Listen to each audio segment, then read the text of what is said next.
Mathematics हम पढ़ा रहे हैं यूपी बोर्ड एग्जाम को ध्यान में रखते हुए, और इसमें चैप्टर 1 है हमारा वास्तविक संख्या है, या इसको इंग्लिश में हम कहते हैं रियल नंबर्स। क्या कहते हैं इसको? Real numbers. अब इसमें सबसे पहला प्रश्न यह आता है कि वास्तविक संख्याएं होती क्या है, कहते किसे वास्तविक संख्याएं। तो वास्तविक संख्याएं जो हैं ये जो परमेय संख्याएं हैं और जो अपरमेय संख्याएं हैं, इन सारी संख्याओं को सम्मिलित रूप से हम वास्तविक संख्याएं कहते हैं। जितनी भी परमेय संख्याएं हैं या जितनी भी अपरमेय संख्याएं हैं, इन सारी संख्याओं को मिलाकर क्या बनती है? वास्तविक संख्याएं बनती हैं, रियल नंबर्स बनते हैं। अब हम बात करेंगे कि परमेय संख्याएं क्या होती हैं। तो परमेय संख्याएं वो होती हैं, ऐसी संख्याएं होती हैं जिन्हें P/Q के रूप में लिखा जा सके। अब ये P और Q क्या है? ये P और जो Q है ये दोनों क्या है? पूर्णांक है। दोनों क्या है? ये पूर्णांक। इंग्लिश में कहते हैं पूर्णांक को इंटीजर। और एक बात और याद रखना है कि जो Q है, जो हमारा हर वाला भाग है, ये कभी भी इसकी वैल्यू 0 नहीं होनी चाहिए। कभी भी इसकी वैल्यू 0 नहीं होनी चाहिए। अब ये P क्या है? ये अंश है, Q क्या है? हर है। तो ऐसी संख्या है जिनको P/Q के रूप में या अंश बटे हर के रूप में हम लिख पाए, ऐसी संख्याओं को हम परमेय संख्याएं कहेंगे। और एक बात याद रखनी है कि P और Q दोनों ही पूर्णांक होने चाहिए, और Q का मान 0 नहीं होगा, 0 के अलावा कुछ भी हो सकता है। अब प्रश्न आता है कि पूर्णांक क्या है। तो पूर्णांक भी सब बच्चों को पता होना चाहिए कि पूर्णांक क्या होते हैं। पूर्णांक या इसको इंग्लिश में हम बोलते हैं इंटीजर्स। अब जैसे कि नाम से पता चल रहा है, अगर हम इसकी संधि विच्छेद कर दें तो आ जाएगा पूर्ण अंक। जो अंक पूरे पूरे होते हैं या जो गिनती के अंक होते हैं, काउंटिंग नंबर्स, वो पूर्णांक कहलाते हैं। अब पूर्णांक जो हैं ये दो तरह के होते हैं।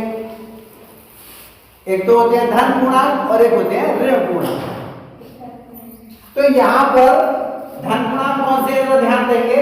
धन पूर्णांक है हमारे पास 1 2 3 4 5 6। अब इसके ये धन पूर्णांक है, और पूर्णांक में एक 0 भी हमारा इसमें सम्मिलित होता है, 0। अब ऋण पूर्णांक जो होते हैं 0 से पहले आते हैं, तो -1 -2 -3, इस तरह से ये इधर को चलेंगे। ये ऋण पूर्णांक हो गए हमारे -1 -2 -3 -4 -5, और ये 0 है बीच में। 0 से आगे जो है वो धन पूर्णांक है, 0 से इधर ऋण पूर्णांक है। तो ये हमारे पूर्णांक है। कोई अगर आपसे कहे कि भाई बताओ 1.5 पूर्णांक है क्या? 1.5 पूर्णांक है क्या? 1.5 पूर्णांक है क्या? नहीं है, क्योंकि पॉइंट वाली संख्या है। ये पॉइंट वाली संख्या पूर्णांक नहीं है। 2.5 पूर्णांक है क्या? 2.5 पूर्णांक नहीं है। तो पूर्णांक में कौन सी संख्याएं आएंगी? काउंटिंग नंबर्स, गिनती की संख्याएं, ये पूर्णांक आएंगे। तो ये थोड़ा सा समझना था हमें कि वास्तविक संख्याएं होती क्या है। तो वास्तविक संख्याएं क्या होती हैं? परमेय संख्याएं और अपरमेय संख्याओं को मिलाकर परमेय वास्तविक संख्याएं बनती हैं। ये हमको ध्यान में रखना है। परमेय संख्याएं सबको समझ में आ गई, और जो संख्याएं परमेय नहीं होती हैं वो कहलाती हैं अपरमेय। मतलब जिनको P/Q के रूप में हम नहीं लिख पाए, P/Q के रूप में नहीं लिख पाए, ऐसी संख्याओं को हम कहते हैं अपरमेय संख्याएं। ठीक है, तो जो P/Q के रूप में लिख जाए वो परमेय, और जो P/Q के रूप में नहीं लिखी जा सके वो होती है अपरमेय। और अपरमेय संख्याएं कैसी होती हैं? अपरमेय संख्या होती है जैसे √2, √3, √5, √7 ऐसी संख्याएं ये हमारे पास अपरिमेय संख्याएं होती हैं। गुणनखंड क्या है हमारा? गुणनखंड वृक्ष विधि क्या है? जैसे मान लीजिए एक संख्या है 156। इस 156 के हमको अभाज्य गुणनखंड ज्ञात करने हैं। तो अभाज्य गुणनखंड हम इसके कैसे ज्ञात करेंगे? इसके लिए पहले हम क्या करेंगे? अभाज्य गुणनखंड ज्ञात करने के लिए एक और चीज हमें पता होनी चाहिए, वो है अभाज्य संख्या है। अभाज्य संख्या है। अब अभाज्य संख्याएं अगर आपको पता है तो ये काम करने में थोड़ी सी हमको आसानी होगी। अभाज्य संख्याएं जो होती हैं इसको इंग्लिश में कहते हैं प्राइम नंबर्स। इसको इंग्लिश में हम बोलते हैं प्राइम नंबर्स। अब प्राइम नंबर्स कौन से होते हैं?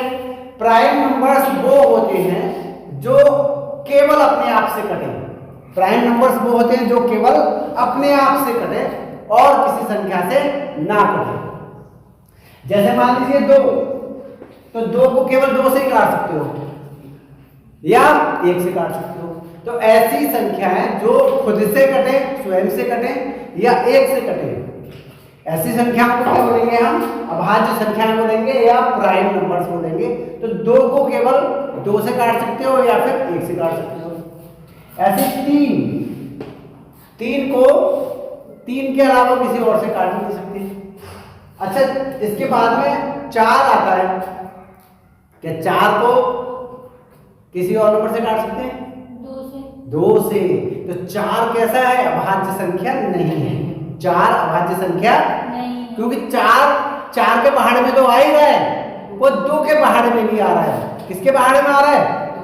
2 के पहाड़े में भी आ रहा है। तो जब 2 के पहाड़े में भी आ रहा है, इसका मतलब उस संख्या को हम अभाज्य संख्या नहीं कह सकते। 5 को केवल हम 5 से काट सकते हैं। 6 तो 2 से भी कट जाएगी और 3 से भी कट जाएगी, तो 6 भी हमारी अभाज्य संख्या नहीं है। 7 अभाज्य संख्या है।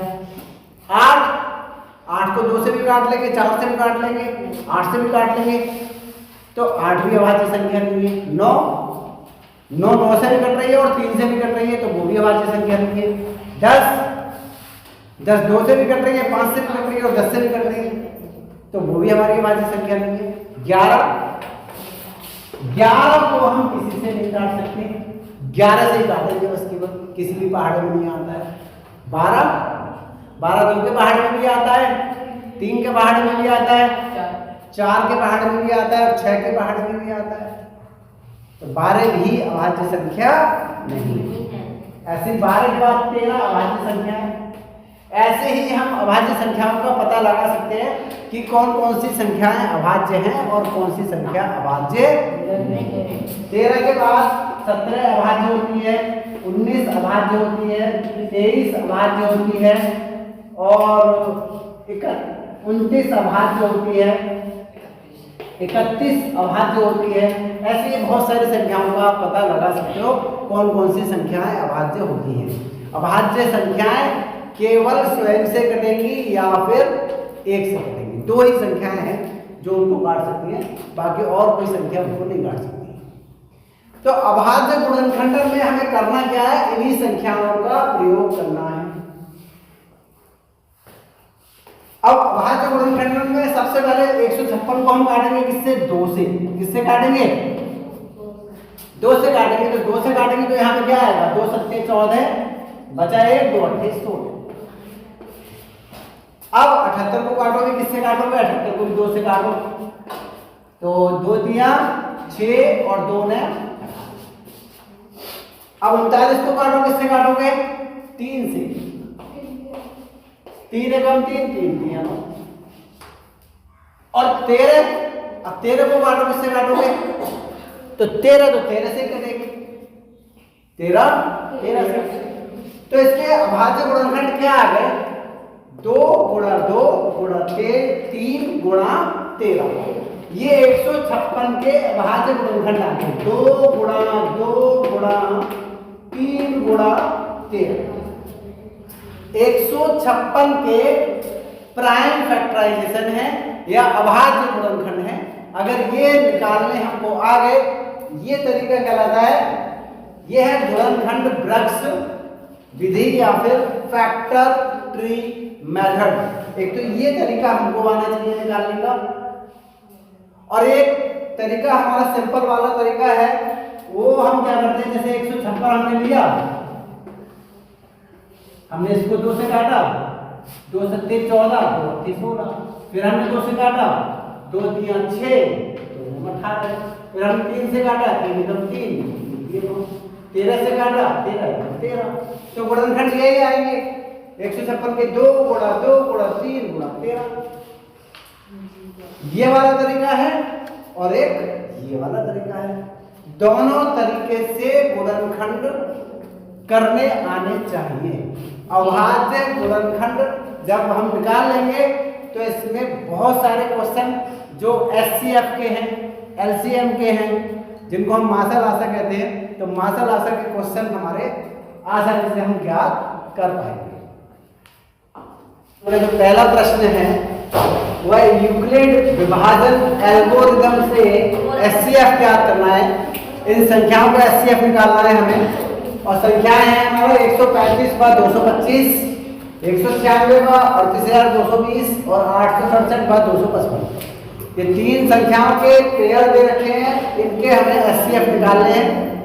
तो एक संख्या का जो पेयर है इसका एचसीएफ निकाल के हम दिखा रहे हैं, बाकी 2 प्रश्न जो है 2 खंड आपको अपने आप करने हैं। तो यूक्लिड विभाजन एल्गोरिथम से हम कैसे करते हैं, सबसे पहले तो जो यूक्लिड विभाजन एल्गोरिथम है उसमें समझना क्या है, किस रूप में हमको लिखना है। यहाँ ध्यान देना है कि अगर a और b 2 संख्याएं हैं, a और b 2 संख्याएं हैं, और q जो है ये भागफल है और r जो है ये शेषफल है, तो लिखने का तरीका हो जाएगा a बराबर bq प्लस r। अब bq का मतलब होता है b गुणा q, bq मतलब b गुणा q, b और q जो है वो आपस में गुणा में है। तो कैसे करेंगे अभी समझ में आएगा, एक बार इसको देखें। मान लो इसमें हमारे पास 2 संख्याएं दे रखी हैं, 135 और 225, तो कौन सी संख्या a है और कौन सी b है? जो बड़ी संख्या है वो a है और जो छोटी संख्या है वो b है। इसमें से बड़ी संख्या कौन सी है? 225, और छोटी कौन सी है? 135। तो इस रूप में हम कैसे लिखेंगे, इसके लिए हमें करना क्या है, जो छोटी संख्या है इससे बड़ी संख्या को भाग करना। बड़ी संख्या को क्या करेंगे, अब 135 का पहाड़ा 225 में पढ़ेंगे तो 1 बार जाएगा, 135 से क्यों 135, अब इसे घटाओ, 5 में से 5 गया 0, और 2 में से 3 नहीं घटेगा, 12 में से 3 गए 9, और 1 में से 1 गया 0। 90 हमारा क्या आ गया, ये शेष आ गया। 90 क्या आ गया, और ये क्या है यहाँ पर, 1 क्या है, ये 1 आया भागफल। क्या आया? भागफल। 1 आया भागफल। तो भागफल जो आया इसको हम कहते हैं q, भागफल को क्या बोलते हैं? q। और ये जो शेषफल आया इसको हम कहते हैं r। ये है हमारा r, ये है हमारा q, ये है हमारा a और ये है हमारा b। अब देखिए इस तरह से कैसे लिखेंगे हम, ध्यान देंगे इस बात पर। a क्या है हमारा 225, a क्या है 225 बराबर क्या लिखेंगे, बी क्यू, बी ए है 135 और 1 की गुणा कर देंगे तो 135 गुणा 1 और प्लस में आ जाएगा आर यानी कि 90। 225 बराबर 135 गुणा 1 प्लस 90। ये यूक्लिड विभाजन एल्गोरिथम से हमने इसको ऐसे लिख दिया। यूक्लिड विभाजन एल्गोरिथम का प्रयोग करके इस तरह से इसको लिखना है, और ये काम भाग वाली जो प्रक्रिया है तब तक करेंगे जब तक यहाँ शेषफल 0 ना आ जाए। अभी हम क्या करेंगे, 90 से भाग करेंगे। अब हम 90 से भाग करेंगे, ये जो शेषफल है इस 90 से भाग करेंगे किसमें, 135 में। अब ये हमारा क्या हो गया a और ये हो गया हमारा b, तो 90 से भाग करेंगे 135 में। जो यहाँ शेष बचेगा इसको इससे भाग करना है किसको, 135 को, क्योंकि बड़ी संख्या हमारी कौन सी है 135। समझ में आ रहा है? जो शेष बचेगा उससे भाग करना है छोटी संख्या। छोटी संख्या 135 से भाग करो। 90 एकम 90, घटाओ 5 में से 0 हो गया 5, 13 में से 9 हो गया 4। अब 13 हमारा शेष बचा, तो ये हो गया हमारा r, ये हो गया हमारा q, ये हो गया हमारा a और ये हो गया b। तो फिर से इसको कैसे लिखेंगे? 135 बराबर 90 गुणा 1 और प्लस 45। अभी ये 0 नहीं हुआ है। अब जब 0 नहीं हुआ है फिर से ये काम करेंगे हम। अब 45 से फिर भाग करेंगे। किसको भाग करेंगे 45 से? 90। 45 से किसको भाग करेंगे? तो इस 45 से 90 को भाग करो। 45 से 90 में भाग करोगे, 45 दूनी होता है 90। अब क्या बचा? कुछ नहीं, 0। क्या बचा? 0। तो यहाँ पर r जो हो गया वो 0 हो गया। देखिए ये 0 बचा और ये 0 हो गया r और ये हो गया q। तो इसको लिखने का तरीका क्या हो जाएगा? बड़ी संख्या क्या है इसमें? 90। तो 90 से भाग करा, यानी कि 90 आ गई यहाँ पर। 90 बराबर किससे भाग करा? 45 से। 45 गुणा 2 और प्लस 0। ये 0 आ गया। यहाँ पर अगर 0 आ गया तो जिस संख्या से भाग करने पे 0 आया वही संख्या SCF कहलाएगी। क्या कहलाएगी? SCF। इसको कहते हैं मासा। क्या कहते हैं इसको हम? मासा। पूरा नाम होता है इसका महत्तम समापवर्धक, और इंग्लिश में कहते हैं हाईएस्ट कॉमन फैक्टर। क्या बोलते हैं? Highest common factor. तो यहाँ पर जो SCF हमारा निकल के आया, SCF निकल के आ गया हमारा 45। कितना निकल के आ गया? यही हमारा इसका। तो ये SCF निकालने का तरीका है। सारे खंड, दूसरा खंड और तीसरा खंड इसी तरह से आपको करना है और इसी तरह से इसका SCF निकालना है। ठीक है? किसी परेड में 616 सदस्यों वाली एक सेना आर्मी की टुकड़ी को 32 सदस्यों वाले एक आर्मी बैंड के पीछे मार्च करना है। दोनों समूहों को समान संख्या, ध्यान देंगे, समान संख्या वाले स्तंभों में मार्च करना है। ये बहुत जरूरी चीज है। समान संख्या वाले स्तंभों में मार्च करना है। उन स्तंभों की अधिकतम संख्या क्या होगी जिसमें वे मार्च कर सकते हैं? अब देखो स्तंभ का मतलब है एक तो ये जो आर्मी जो सेना है उनमें कितने जवान हैं? 616 जवान हैं। और आर्मी बैंड जो है, ये आर्मी बैंड है, इस आर्मी बैंड में कितने जवान हैं? 32 जवान हैं। इसमें कितने? 616 जवान हैं। अब 616 जवानों को इस 32 जवानों के पीछे मार्च करना है। 32 जवानों के पीछे मार्च करना है। ध्यान देने वाली बात यह है कि 32 लोग आगे हैं और 616 लोग पीछे हैं। तो ऐसे ऐसे करके एक लाइन बनानी है। अब कितनी लाइनें बनाई जाए? ध्यान देने वाली बात है, लाइनें बनानी है ऐसे ऐसे करके। लेकिन आगे आर्मी वाले, आगे ये जो बैंड वाले रहेंगे आर्मी बैंड वाले, और पीछे जो है ये सेना वाले रहेंगे।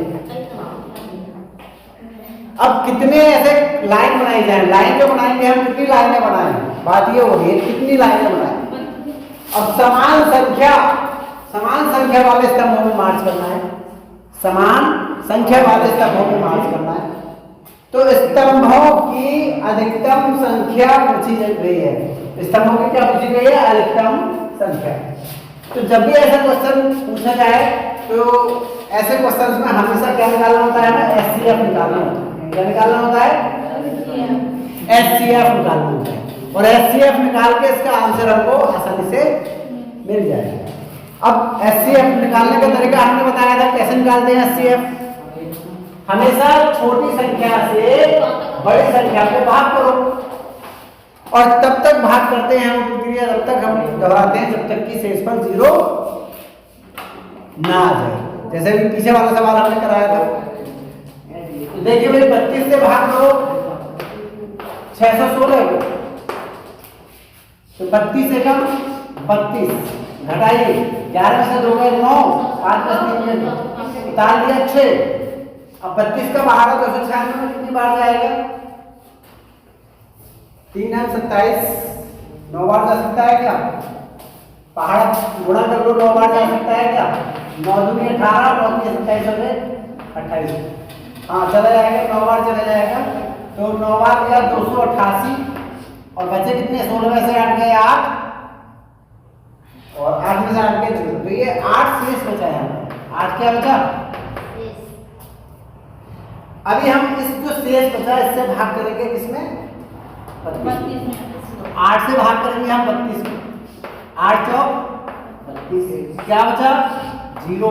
और जब 0 शेष बचता है तो फिर वही हमारा आंसर मिल जाता है। यहाँ पर ये जो 8 है यही हमारा इसका एचसीएफ है। अब जब 8 एचसीएफ निकल के आ गया, एचसीएफ हमारा कितना बन गया? 8। तो यही हमारा आंसर है। स्तंभों की जो अधिकतम संख्या है वो कितनी होगी? 8 होगी। स्तंभों की अधिकतम संख्या कितनी होगी? इस तरह से जो है एचसीएफ निकालेंगे।